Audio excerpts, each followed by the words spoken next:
ஒரு கூட்டு கிளியாக ஒரு தூப்பு குயிலாக பாடு பண்பாடு இது ஏக பறந்தாலும் இசை மாறி திரிந்தாலும் கூடு ஒரு கூடு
என்னை உதிர்ந்த நாள் முதல் என் உள்ளத்தில் குடிகொண்டிருக்கும் குமரா சண்முகா சரவணபவா கண்ணையுமே காப்பது போல் என்னையும் என்னை சார்ந்த என் நாட்டு மக்களையும் காப்பாற்ற வேண்டும் முருகா முருகா.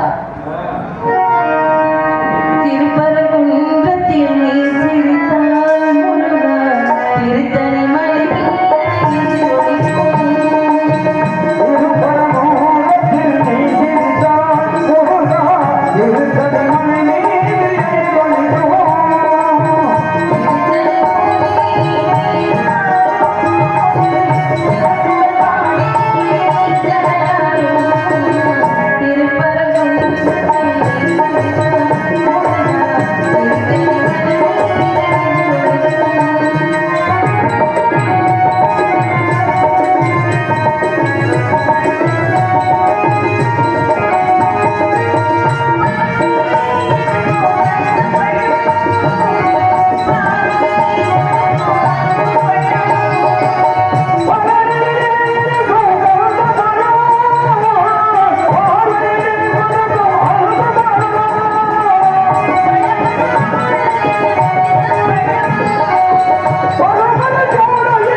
சந்தோஷமா இருக்கு.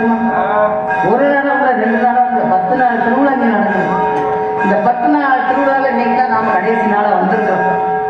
மக்கள்லாம் பார்த்தீங்களா அதை போல இருந்தாங்க. ஆனா வரிசையா பார்த்துட்டே தானே இருக்காங்க. அவங்களுக்கும் தோணுமா இல்லையா, இன்னைக்கு பார்ப்போம் நாளைக்கு பார்ப்போம் அப்படின்னு இருந்தாலும் இந்த மேடையை பார்க்கும்போது எவ்வளோ ஒரு அமைப்பா இருக்குது. இந்த மைக் செட்டை பார்க்கும்போது எவ்வளோ ஒரு சொல்லவே முடியலை. இதை விட நாடக அமைப்பாளர் யார் தெரியுமா? குழந்தைசாமி அவர்கள் தான் இந்த நாடக அமைப்பாளரை. எப்படி ஆள்களை பொறுக்கி விரக்கி போட்டிருக்காங்க. ஆனா உண்மையிலே சத்தியமா சொல்றேன், உண்மையிலே இந்த மேடைக்கு வந்த உடனே எனக்கு கிடைச்ச ரொம்ப சந்தோஷமா இருக்குது. என்ன சொல்றதுன்னு வார்த்தையே வர மாட்டேங்குது. அவ்வளவு ஒரு சந்தோஷம். காஞ்சி காமாட்சி, மதுரை மீனாட்சி, காசி விசாலாட்சி. ஏன்னா மதுரை மீனாட்சியை நினைக்காம மதுரை பள்ளியில பிறந்துட்டு மதுரை பள்ளியில வளர்ந்துட்டு மதுரை மீனாட்சியை பற்றி நினைக்காம இருக்க முடியுமா? மீனாட்சிங்கிற பேர் எப்போ வந்துச்சு அப்படின்னா திருமணத்துக்கு அப்புறம் தான் மீனாட்சிங்கிற பேர் அந்த அம்மையார் சொல்லுது. அதுக்கு முன்னாடி அந்த அம்மையாருக்கு பேர் என்ன தெரியுமா? தடாகை பிராட்டியார். ஏன்னா மலைக்கோச பாண்டியனுக்கும் காஞ்சன மாளிகைக்கு வெகு காலமா குழந்தையே கிடையாது. சரி, அப்போ புத்திர யாகம் நடத்துறாங்க. அந்த புத்திர யாகத்துல அக்னியிலிருந்து வரக்கூடியவர்கள் தான் தடாகை பிராட்டியார். அந்த குழந்தை வந்த உடனே கைக்கு கிடைச்சோன்னு ஒரே சந்தோஷம் வருது. யாருக்கு? மலைக்கோச பாண்டியனுக்கு. அந்த குழந்தைய தீர்த்து ஆனந்தமா போய் பார்க்கறாரு. பார்த்தவொன்னு ஒரு அதிர்ச்சி, ஒரு ஆனந்தம் ஒரு பக்கம் இருந்தாலும் ஒரு அதிர்ச்சி குழந்தைய பார்த்த உடனே. ஏன் அப்படின்னா எல்லா குழந்தைகளுக்கும் 2 கொங்கை தான் இருக்கும். ஆனா இந்த குழந்தைக்கு மட்டும் 3 கொங்கை இருந்தாலும் மூன்று கங்கையா? 3 கொங்கைகள் இருந்தாலும் இந்த 3 கொங்கைகள் இருந்த உடனே சிவபெருமானை நினைச்சு, சிவபெருமானி இப்படி ஒரு குழந்தை எனக்கு கொடுத்துட்டியே, இப்படி எப்படிப்பா நான் வளர்க்க முடியும் அப்படிங்கும் போது அசரீர் சொன்னாராம். என்ன சொன்னாராம்? கவலைப்படாத மன்னா, இந்த பெண்ணாகப்பட்டவள் வளர்ந்து நாளைக்கு பருவமடைஞ்சு வளர்ந்ததுக்கு அப்புறம் என்ன வந்து நேருக்கு நேரா பார்க்கும்போது ஒரு கொங்கையாகப்பட்டது மறைஞ்சிருந்தாங்க. சரி. மறைஞ்சிருந்து சொன்ன உடனே சரி இவரும் நாளொரு மேனியும் பொழுதொரு வண்ணமா வளர்த்து நல்லா வயலுக்கு பெரிய பொண்ணா வந்துருச்சு. வந்த உடனே இந்த அம்மா என்ன பண்ணாங்க? திக்கு விஜயம் பண்ணாங்க. எல்லா நாட்டையும் தன் கைப்பற்றினாங்க. சரி. அப்படி இருக்கும்போது கடைசி மேலோகத்துக்கு போனாங்க, வைகுண்டம் போனாங்க, அப்புறம் பிரம்மாவை போய் பார்த்தாங்க, கடைசியா போய் சிவனை கைலாயத்துல போய் பார்த்தாங்க. அப்ப சிவபெருமான நேருக்கு நேரா பார்க்கும்போது அந்த தலமாகப்பட்டது, அந்த கொங்கையாகப்பட்டது மறைஞ்சிருச்சு. மறைஞ்சவன அப்பதான் அச்சமனம் நான் பயிர்ப்பு என்ற அந்த 4 குணங்களும் அப்பதான் வந்தது அந்த அம்மாவுக்கு. அதுக்கு முன்னாடி என்னை ஆக்குவாரும் இல்லை அடக்குவாரும் இல்லைன்னு அந்த அம்மா இருந்தாங்க. ஏன்னா ஆம்பளை மாதிரி எல்லா நாட்டையுமே கைப்பற்றாங்கன்னு அப்ப பாருங்களேன். அந்த மாதிரி அச்சமனம் நானும் பயிர்ப்பு எப்ப வந்தது? அந்த ஒரு கொங்கையாகப்பட்டது மறைஞ்ச உடனேதான் அந்த அம்மாக்கள் தன்னையே வந்தது. அப்பதான் சொக்கருக்கு மீனாட்சிக்கு மதுரை பதிலில் திருமணம் நடந்தது. திருமணம் நடந்துருச்சு. அப்ப இந்த அம்மா என்ன சொல்றாங்க? சுவாமி திருமணம் ஆயிடுச்சு, உங்களுக்காக வந்தவங்களுக்காக நிறைய சாப்பாடு சமைச்சு வச்சிருக்கோம். கல்யாணத்துக்கு வந்தவங்களுக்காண்டி சாப்பாடு நிறைய சமைச்சு வச்சிருக்கோம். ஆனா ஒருத்தர் கூட சாப்பிடாது. இந்த சாதம் கூட மிஞ்சிருமே, இதை நான் யாருக்கு கொண்டு போய் கொடுக்க முடியும்? எல்லாமே வீணா போகுமே அப்படின்னு நம்ம ரொம்ப கவலையோட சொக்கரை பார்த்து சொன்னோன்னு சிவபெருமான் என்ன சொன்னாங்க? நீ ஏன் கவலைப்படுற? இந்த சோறு பூரா சாப்பிடணும், அவ்வளவுதானே. ஏன்னா ஒரு மனுஷன் வாழ்க்கைக்கு இல்லை தேவை அப்படின்னு உணவு. நம்மளாம் அந்த ஒருத்தர் வயிற்றுக்கு தான் இந்த பாட்டு. இப்ப ஊருக்கு எல்லா கோயிலையுமே அன்னதானம் ஒண்ணு போடுறாங்க. போடுறாங்க. ஏன்னா போடணும்னு சட்டம் வேலை வந்துருச்சு. அதுவும் இல்லாம போட்டாங்க எல்லா கோயிலையுமே அன்னதானம் போடுறாங்க. அன்னதானம் எப்படி போடுவாங்கன்னா ஒரே ஒரு நேரம் போடுவாங்க, அந்த மதியம் ஒரு நேரம். ஆனா ஒரு கோவில்ல மாத்திரம் 10 மணி நேரம் அன்னதானம் போடுறாங்க. இப்பையும் போடுறாங்க. எல்லா நேரமும் 10 மணி நேரம் போடுறாங்க. காலையில 8:30 மணிக்கு ஆரம்பிச்சு சாயந்தரம் 5:30 மணி வரைக்கும் போடுறாங்க சாப்பாடு. சொல்லுங்க, நாங்கள் போயிட்டு வரோம். இல்ல மதுரையில இருக்க உங்களுக்கு தெரியலன்றீங்க. நாங்க கிராமத்துல சோலை, அதான் அழகர் கோவில் சொல்றாங்க. அழகர் கோவில்ல 10 மணி நேரம் சாப்பாடு போடுறாங்க. ஆனா இப்படி சாப்பாடு போட்டா சோறு கண்ட இடம் சொர்க்கம் எப்படி உடைக்கிறது? எப்படி உடைக்க? சாப்பிட்டு சாப்பிட்டு தூங்கலாம். நம்மளுக்கு தான் இங்க போயிடலாமே நாளைக்கு. அந்த மாதிரி அப்படியே போடக்கூடாது. எதையுமே அளவுக்கு மீறினா அமிர்தம் நினைச்சு அப்படிங்கிறதுனால ஒரு நேரம் போடுறது சரி. இவங்க 10 மணி நேரம் போடுறாங்க. போய் வேணாலும் பாருங்க, 10 மணி நேரம் போடுறாங்க. அந்த மாதிரி இன்னைக்கு நம்ம சாப்பிடலாம் சாப்பாடு. ஏன்னா மனுஷன் வந்து வாழ்றது இருக்குன்னா அந்த சாப்பாடு இருக்குங்க.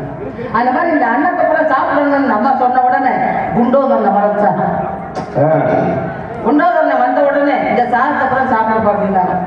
அவர் எல்லாம் சாப்பிட்டு முடிச்சுட்டாரு. ஒரே ஆள் எல்லாம் சாப்பிட்டு முடிச்சுட்டாரு. தண்ணியை கூட இருந்த தண்ணியை கூட முடிச்சாரு. ஆனா தாகம் மாத்திரம் அடங்கவே இல்லை, அடங்கவே இல்லை. அப்பதான் சொக்கரை பார்த்து கேட்டாராம், சிவபெருமானே சாப்பாடு வயிறு நிறைய இன்னும் பத்தல வயிறு நிறைய போட்டீங்க, தண்ணி தாங்க அடங்கல, அதனால இப்ப எனக்கு தண்ணி வேணும்னு கேட்டார். தண்ணி வேணும்னு கேட்ட உடனே அப்பதான் சிவபெருமான கூட்டிட்டு போய் கை வெய்ய அப்படின்னாங்க. அதுதான் இன்னைக்கு மதுரை பதில வைகையா ஓடும். எல்லா நதியுமே வந்து கடல்ல போய் சேரும். கிருபா நதியும் இந்த வைகையை மட்டும் வந்து சேரவே சேராது. கடல்ல போய் சேருமா? காரணம்னா எல்லா நதியும் போய் சேரும். ஆனா இந்த 2 நதி மட்டும் சேராது. இந்த வைகை எதுக்காக சேராது அப்படின்னா சிவபெருமானா உண்டாக்கப்பட்டது. ஏன்னா வாசுகி என்ற பாம்பை மத்தா வச்சு பாற்கடலை கடைஞ்சாங்க இல்லையா? அப்படி கடையும் போது அந்த பாம்பாகப்பட்டது வழி பொறுக்க முடியாம விஷத்தை கற்பிச்சாங்க. அந்த விஷத்தை கட்டின உடனே இந்த விஷமாகப்பட்டது எல்லாத்தையும் இந்த உலகத்தையே அழிச்சு குடிப்பேன் அப்படின்னு நினைச்சு அந்த விஷத்தை பூரா வாங்கி குடிக்க போனாங்க. இப்படி வாயில ஊற்றி குடிக்க போகும்போது சக்தியாகப்பட்டது இப்படி குடிச்சுட்டாங்க. குடிக்கக்கூடாது. ஏன் நம்ம புடிச்சேன் விஷத்தை குடிக்கிறாரே அப்படின்னு கழுத்தை குடிச்சுட்டாங்க. இங்கே இருந்து சந்த விஷமாகப்பட்டது. அதான் நீலகண்ட பெருமான் சொல்லுவாங்க. அந்த மாதிரி சிவபெருமானுக்கு வந்து அது விஷத்தை கொடுத்ததுனால இந்த நதியாகப்பட்டது கடல்ல போய் கலக்காமே இருக்கு. ஆனா மதுரைமதிக்கு கடல் வந்திருக்கு, வராம கிடையாது. மதுரைமதி கடல் வந்திருக்குனே, கடலா ஒரு கடல் வரல, 7 கடல் 7 கடல் வந்திருக்குனே. எப்படி வந்திருக்கு அப்படின்னா, மலையரச பாண்டியன் கல்யாணம் பிள்ளைக்கு முடிஞ்சிருச்சு, யாருக்கு மீனாட்சிக்கு கல்யாணம் முடிஞ்சிருச்சு.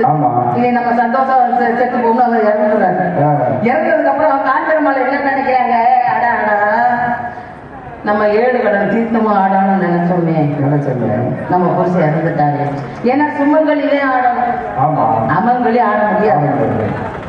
அப்போ மீனாட்சி கிட்ட சொல்றாங்க, நம்ம 7 கடல் தீர்த்தம் ஆடணும்னு நினைச்சேன், முடியல, உங்க அப்பா இறந்துட்டாரு. அப்படிங்கும் போது இந்த அம்மையார் என்ன பண்றாங்க, தன் கணவர்கிட்ட போய் சொல்றாங்க.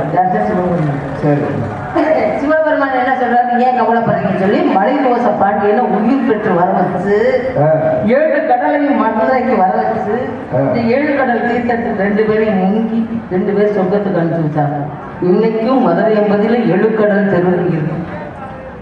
மதுரை வெளியில 7 கடல். ஆனா கடல் வந்துச்சே தவிர அதை இருக்க விடலை பற்றியில.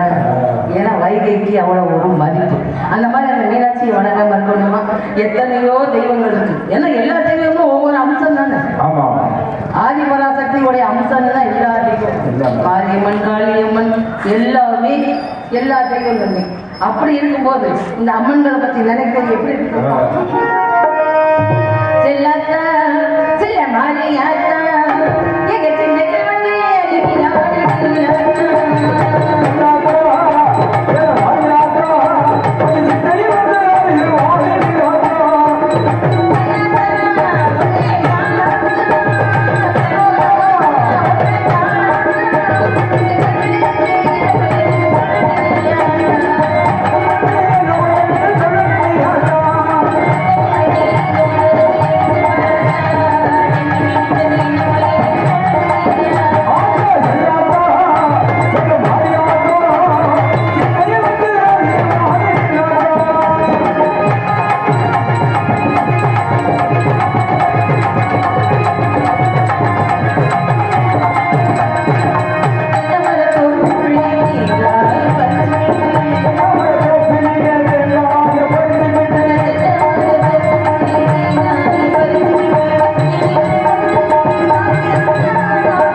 என்னென்னமோ வியாதியெல்லாம் வரும்.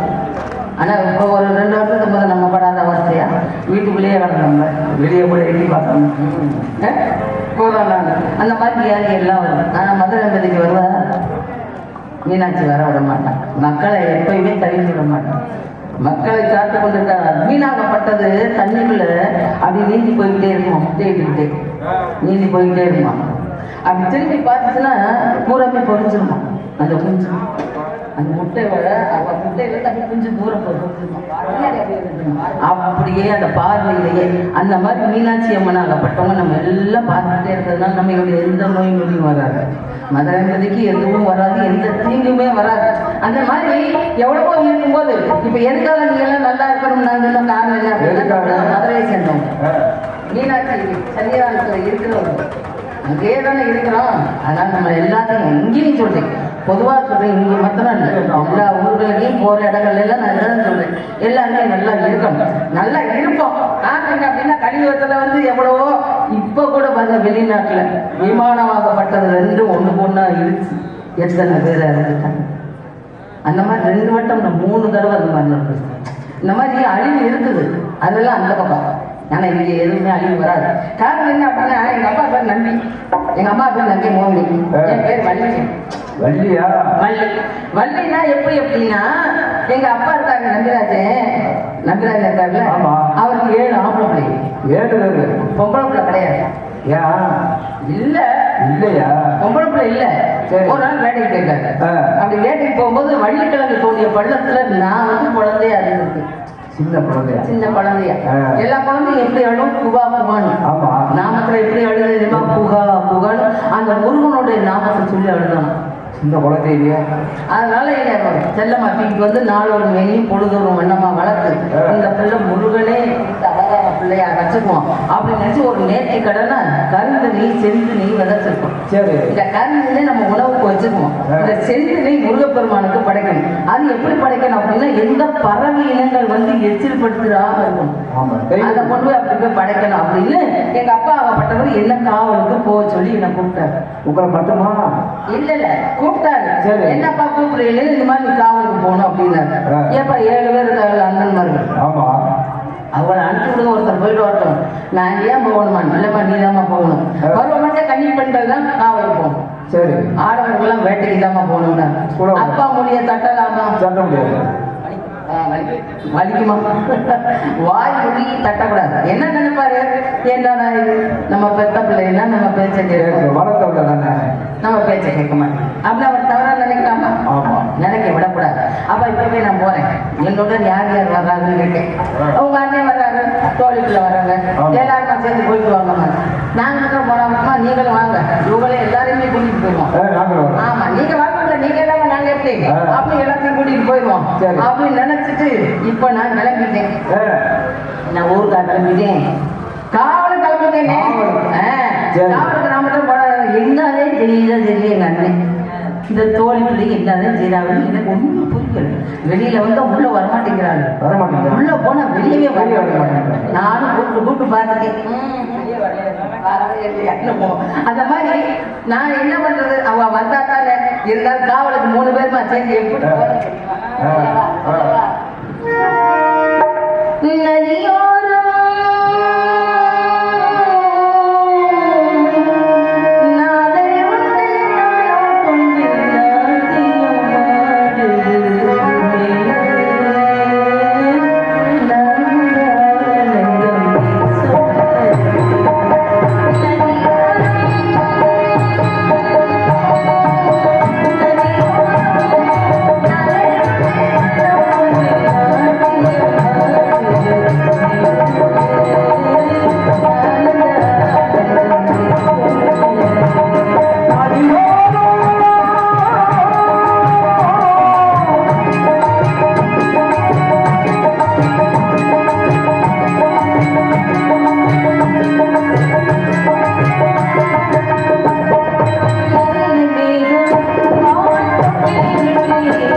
குலதெய்வத்தை பற்றி சொல்லவா?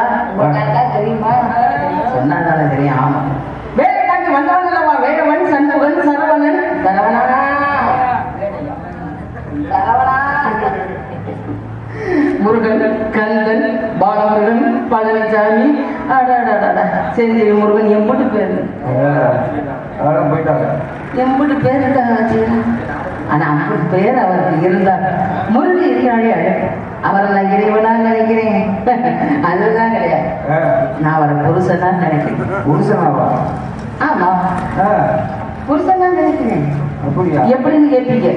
5 வயதினிலே அறியா பருவத்திலே பிஞ்சிலே கூடினேனை கிளியே பிரிய மனமிலே வாழ்ந்தவளே நான். 5 வயசுலேவா? 5 வயசா இருக்கும்போது நானும் முருகப்பெருமானும் மனசால ஒன்று. உள்ளம் பெரும் கோயில் ஊனுடம்ப ஆலையும் தெல்ல தெளித்தவருக்கு ஜீவனே சிவலிங்கம் இருக்காங்க. முருகப்பெருமான் அப்படின்னு இதயத்திலே வச்சு எப்ப வருவார் அப்படின்னு வழி மீது விழி வைத்து காத்து கொண்டிருக்காங்க. ஆனா அந்த மனுஷன் கொஞ்சம் கூட என்னை திரும்பி கூட பார்க்க மாட்டேங்கிறாங்க. எவ்வளவு ஆசையா எப்படி காதலிக்கிறேன், 5 வயசுல இருந்து காதலிக்கிறேன். சரி, ஒரு பெண்ணாகப்பட்டவள் ஒரு சின்ன பிள்ளைல என்னை காதலிக்கிறாளே, அவளுக்கு ஒரு சத்தம் போய் பார்ப்போம். அந்த நினைப்பு இருக்கு அந்த மனுஷனுக்கு. புது கொண்டாட்டி நினைப்பு. ஏன்னா ஏற்கனவே ஒருத்தர் உன்னைய கல்யாணம் பண்ணியிருக்காங்க. ஆமா, யாரு அப்படின்னா தெய்வியார் வந்து காதலிச்சா கல்யாணம் பண்ணாரு. அது ஒரு பரிசு பொருளுங்க. பரிசு பொருள் அப்படின்னா சூரனை வந்து சம்ஹாரம் பண்ணும்போது வீரபாகு தேவராகப்பட்டவர் கேட்டுக்கிட்டாங்க. யார் கிட்ட? இந்திரன் கிட்ட கேட்டுக்கிட்டாங்க. என்ன கேட்டாரு? சூரனை வதம் பண்ணதுக்கு அப்புறம் உன் மகள் தெய்வயானையை முருகப்பெருமானுக்கு திருமணம் செஞ்சு தரியா அப்படின்னு கேட்டுக்கிட்டாங்க. அவன் சரின்னு சொன்னதுனாலதான் சூரனை கொண்டு திருமணம் திருப்பரங்குன்றத்துல நடந்துட்டான். அப்படி வந்தவ அவ என்ன மாதிரி 5 வயசுல இருந்தா காதலிக்கலாம். முருகன் எப்படி எல்லாம் காதலிக்க, எப்போ வருவார் கொஞ்சம் கூட இந்த மனுஷங்க நினைப்பே கொஞ்சம் கூட இல்லையே. சரி, ஒருத்தி பாவா காத்திருக்காளே இந்த வழி இருக்கிறவ அவளை போய் பார்ப்போம்.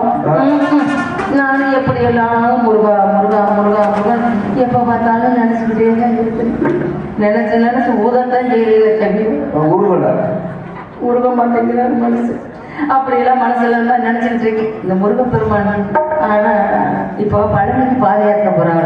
ஆமா, போய் முருகனை போய் பார்ப்பாங்க. பழனியில முருகன் எப்படி இருப்பாரு? ஆண்டி குளத்துல இருக்கான்.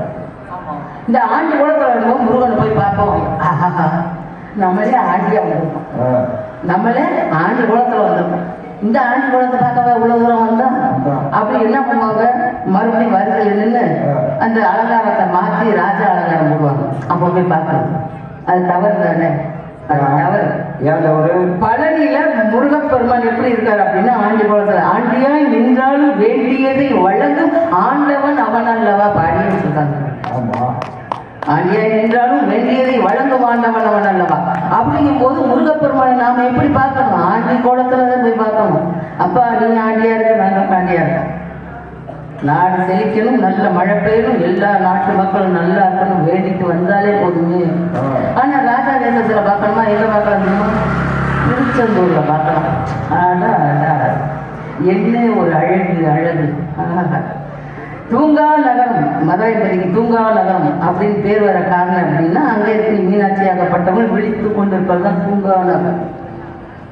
அன்பருடைய மகனாகப்பட்டவள் விழி எப்படி இருக்கும்? அப்படி மீன் போலவே இருக்கும் முருகப்பெருமானுக்கு. ஏன்னா நெற்றிக்கண்ணிலிருந்து தோற்றுவிக்கப்பட்டவர் தானே சிவபெருமான். நெற்றிக்கண்ணிலிருந்து தோற்றுவிக்கப்பட்டவர் தான் முருகன். ஆனா ரொம்ப பேர் சொல்லுவாங்க ஆணுக்கு பிறந்த ஆண் மகனேம்பாங்க. ஆணுக்கு பிறந்த ஆண் மகன் அப்படி சொல்லுவாங்க. அது உண்மை இல்லை, பொய்யா. பெண்ணுக்கும் ஆணுக்கும் பிறந்தவர் தான் முருகப்பெருமான். எப்படி கேட்குறீங்களா? முத நெற்றிக்கண் யாருக்கு இருந்தது அப்படின்னா ஆதிபராசக்தி கிட்ட தான் இருந்தது. சிவபெருமான் கிடையாது. ஆதிபராசக்தி கிட்டதான் நெற்றிக்கண் இருந்தது. அந்த நெற்றிக்கண் இருக்கும்போது இந்த உலக உற்பத்திக்காண்டி யாரையாவது திருமணம் பண்ணணும் சிவபெருமான என்னை கல்யாணம் பண்ணிக்கிறான்னு. சரி, அப்படி கேட்கும்போது சிவபெருமான் என்ன நினைக்கிறாரு? நம்ம ஏதாவது சொல்லிட்டோம்னா நம்ம நெற்றிக்கண்ணாலும் நம்மளை எரிச்சாலும் எரிச்சுக்கணும் அப்படின்னு நான் உன்னை கல்யாணம் பண்ணிக்கிறேன். ஆனா உன் நெற்றியில இருக்க கண்ணு என்ன கூட அப்படின்னா. சரி, உடனே இந்த மாதிரி சொல்லுது, என்னங்க நீங்களே எனக்கு புருஷனா வர போயிடா என்கிட்ட இருந்தா இல்லை உங்ககிட்ட இருந்தா அப்படின்னு அப்பவே இந்த கண்ணை எடுத்து அவர்கிட்ட கொடுத்துச்சு. அப்பதான் முக்கண் மூர்த்தியா நின்றாராம். அப்போ எங்க இருந்து போகுது கண்ணு?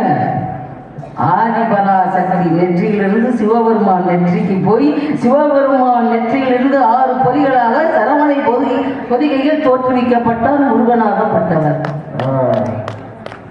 அப்போ ஆணுக்கும் பெண்ணுக்கும் பிறந்தவர். அந்த மாதிரி முருகனை நினைச்சு நினைச்சு நான் எப்படி எல்லாம் முருகனை தெரியும்.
அமைதியான